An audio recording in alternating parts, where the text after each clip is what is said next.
अस्सलाम वालेकुम dear students.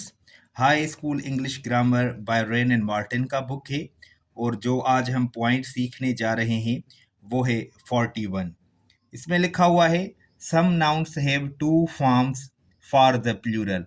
कुछ नाउन्स ऐसे होते हैं जिनके प्लूरल फॉर्म दो होते हैं, each with a somewhat different meaning, और दोनों में मीनिंग का फर्क होता है। यहाँ पे 5 नाउन्स लिखे हुए हैं सिंगुलर फॉर्म में, उनके दो दो प्लूरल फॉर्म्स हैं, वो हम स्टडी करेंगे और उनके बाद देखेंगे कि एक प्लूरल फॉर्म में उसकी मीनिंग अलग है और दूसरे प्लूरल फॉर्म में उसकी मीनिंग अलग है। तो पहला वर्ड लिखा हुआ है ब्रदर। ब्रदर का मतलब होता है भाई, तो इसका प्लूरल ब्रदर्स भी होता है, जो आमतौर पे हमने सुना है, इस्तेमाल किया है, और इसका प्लूरल ब्रेदरन भी होता है। तो इन दोनों में फ़र्क क्या है? ब्रदर्स का मतलब है sons of the same parent, एक ही माँ बाप के बेटे, यानी कि सगे भाई। ब्रदरन का मतलब है मेंबर्स ऑफ अ सोसाइटी और अ कम्युनिटी, यानी कि किसी जमायत, बरादरी या मजहबी कम्युनिटी के अरकान। जैसे इस्लाम में हम सब आपस में भाई हैं, तो जब हम sons of the same parent की बात करेंगे तो ब्रदर्स यूज़ करेंगे, और जब हम सोसाइटी के मेंबर्स की बात करेंगे तो हम ब्रदरन इस्तेमाल करेंगे। मैं आपको 2 सेंटेंसेस बना के देता हूँ। अगर मैं सेंटेंस कहूँ अली एंड अहमद, तो होगा और ब्रदर्स। ठीक है, अली और अहमद सगे भाई हैं। वी आर ब्रदरन इन इस्लाम, इस्लाम में हम सब एक दूसरे के भाई हैं। दूसरा वर्ड है क्लॉथ। क्लॉथ का मतलब होता है कपड़ा। इसका प्लूरल क्लॉथ्स भी होता है, क्लॉथ भी होता है। ऊपर में हमने एस लगाया है, नीचे हमने ई एस लगाई है, तो इसका मतलब होगा kinds or pieces of cloth, यानी कपड़े के टुकड़े या मुख्तलिफ अकसाम के कपड़े। और क्लॉथ्स का मतलब होता है गॉरमेंट्स, यानी कि पहनने के कपड़े। सिंपल वर्ड्स में समझाऊं, ये जो सिले कपड़े हुए नहीं होते, ऐसे ही हम शॉप पे देखते हैं टुकड़ों में होते हैं, उनके लिए ये इस्तेमाल होता है।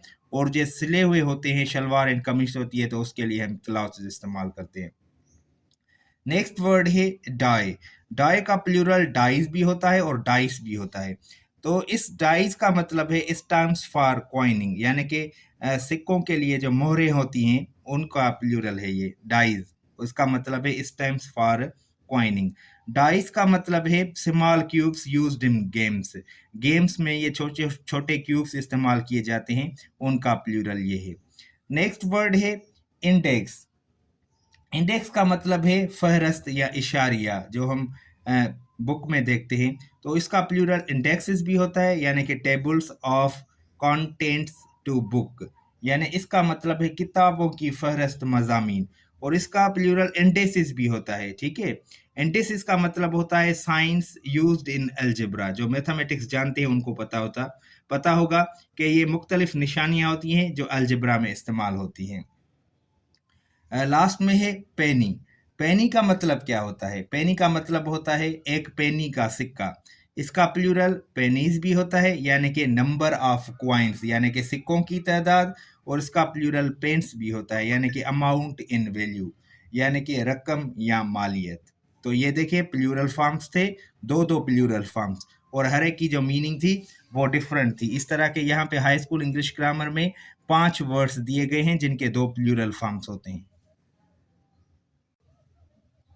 अब पॉइंट नंबर 42 को डिस्कस करने जा रहे हैं। Some nouns have two meanings in the singular but one only one in the plural. कुछ नाउन्स ऐसे होते हैं जिनकी सिंगुलर में 2 मीनिंग्स होती हैं, लेकिन प्लूरल में सिर्फ एक मीनिंग होती है। अब उसका खुलासा करते हैं कैसे। ये देखिए, कुछ नाउन्स ऐसे होते हैं जिनके 2 मतलब होते हैं, यानी कि एक उसका मतलब होता है काउंटेबल नाउन का और दूसरा होता है अनकाउंटेबल नाउन का, लेकिन उनका प्लूरल सिर्फ एक बनता है। प्लूरल उसका बनेगा जो काउंटेबल नाउन होगा। हमने स्टडी किया है। अब देखिए, यहाँ पे एक वर्ड लिखा हुआ है लाइट। अब लाइट का मतलब क्या है? लाइट का एक मतलब होता है रेडियंस, यानी कि रोशनी। रोशनी अनकाउंटेबल है। और दूसरा होता है अ लैम्प, यानी कि बत्ती। तो लाइट का मतलब रोशनी भी होता है और लाइट का मतलब बत्ती भी होता है। तो रोशनी को तो हम काउंट नहीं कर सकते, लेकिन हम बत्ती को काउंट कर सकते हैं। तो प्लूरल किसका बनेगा? रेडियंस का या लैम्प का? तो एब्सोल्युटली लैम्प का बनेगा, तो लाइट्स होगा, यानी कि बहुत ज़्यादा लैम्प्स। अब मैं इसको सेंटेंस में इस्तेमाल कर रहा हूँ, the sun gives us light. तो ये यहाँ पे अनकाउंटेबल नाउन है, ठीक है। और अगर मैं कहूँ टर्न ऑन द लाइट यानी कि बत्ती को जला दो। तो रोशनी का मतलब होता है अनकाउंटेबल नाउन है और बत्ती का मतलब है काउंटेबल नाउन है। पीपल, पीपल के बारे में हमने अच्छे से स्टडी किया है। पीपल एक तो कॉमन नाउन होता है और दूसरा कलेक्टिव नाउन होता है। पीपल जब कॉमन नाउन होता है तो उसका मतलब होता है नेशन और वो काउंटेबल नाउन होता है। लेकिन जब ये खुद प्लूरल होता है कलेक्टिव नाउन में तो इसका मतलब होता है लोग, यानी कि मेन एंड वुमेन। तो ये पीपल का मतलब लोग होता है तो वो पहले ही वो प्लूरल फॉर्म में होता है। तो अब नेशन का प्लूरल बन सकता है, तो हम क्या करेंगे, पीपल का प्लूरल पीपल्स बनाएंगे और इसका मतलब निकलेगा नेशंस, यानी कि बहुत ज्यादा कौमें। नेक्स्ट वर्ड है पाउडर। पाउडर का मतलब क्या होता है? पाउडर का मतलब होता है डस्ट यानी कि धूल। और दूसरा इसका मतलब होता है अ dose of medicine in fine grains like dust. वो जो पाउडर की दवा होती है ना, छोटे छोटे उसमें ग्रेन्स होते हैं, तो उनका प्लूरल बनता है पाउडर्स यानी कि डोजेज ऑफ मेडिसिन। याद रखें, पाउडर का मतलब डस्ट निकलता है तो वो अनकाउंटेबल नाउन होता है, लेकिन उसका मतलब जब अ dose of medicine in fine grains like dust निकलता है तो वो काउंटेबल नाउन होता है और इसका प्लूरल बन सकता है पाउडर्स, मतलब डोजेज ऑफ मेडिसिन।